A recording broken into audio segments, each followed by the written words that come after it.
Let's wrap up Spielberg with his latest film, The Fabelmans. So I actually had to go out of my way to see this movie. I wasn't sure if it would come to either of my theaters in time, and the closest screening I could find was about a half hour away. So I went to that. Well, it's pouring rain. The tickets are bought at the concession stand, which I just do not get. The theater is freezing, but at least it has those recliner chairs that look like they're from 1998. Anyway, the movie is really good and worth the 30-minute trip. Maybe not an hour-long trip, but definitely the 30-minute one. There's not much of a coherent plot. It's more a journey through the life of a kid named Sam Fabelman, played by Gabriel LaBelle. He becomes interested in making movies with his friends and sisters, but there is a lot more going on. In fact, the whole making movies aspect is pretty minimal. It mostly focused on the family drama, and that stuff is great. I genuinely grew to like this family. The parents, played by Paul Dano and Michelle Williams, have a lot going on. The mother, Mitzi, is going through a lot of mental health issues, and it seems to be mostly brought on by a lot of turmoil in her life, from the death of her mother, to having to be a housewife when she could have been a famous musician, to being dragged across the country because of her husband's job. And that's one thing I really appreciated. Both the parents have faults, but they're understandable. The dad does keep dragging them to different states, but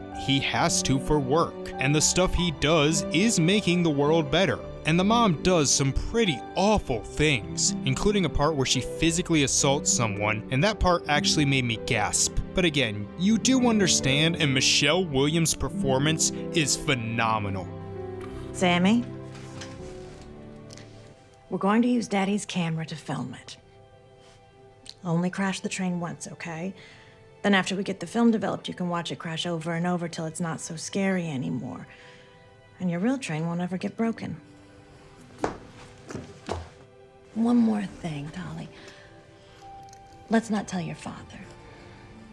But everyone else is great too. Seth Rogen is in this movie, and I swear I did not recognize him till halfway through. I really liked watching this family and all the stuff with them. You could see how much it pains Sammy when he gets angry at his mom, because he clearly loves her. The movie has a lot of themes, from growing up, anxiety, mental health, and anti-Semitism. Yes, the family is Jewish, as if you couldn't tell, and they don't shy away from showing some really horrible bullying that happened to him. Boy, was this a fun movie to watch a few days after Kanye's rant on InfoWars. And while the movie making isn't as big as part as I thought it would be, when it is there, it is really nostalgic, just reminding me of the video projects I'd made in high school and college. And as you could probably guess, production design, cinematography, editing, music, it's all great. I especially love the score. It's very piano-based, which matches with the mother's passion for piano. Although if you aren't a fan of the lens flares, you'll probably hang yourself by the end of this. Any other flaws? I mean, it is pretty long, over 2.5 hours. Most of the film goes by at a pretty good pace, but some things could have been trimmed. And probably my biggest issue was the romance. He develops a romance with a girl named Monica, and well, not awful, it is pretty boring and comes in like over halfway through, and by the end I was like,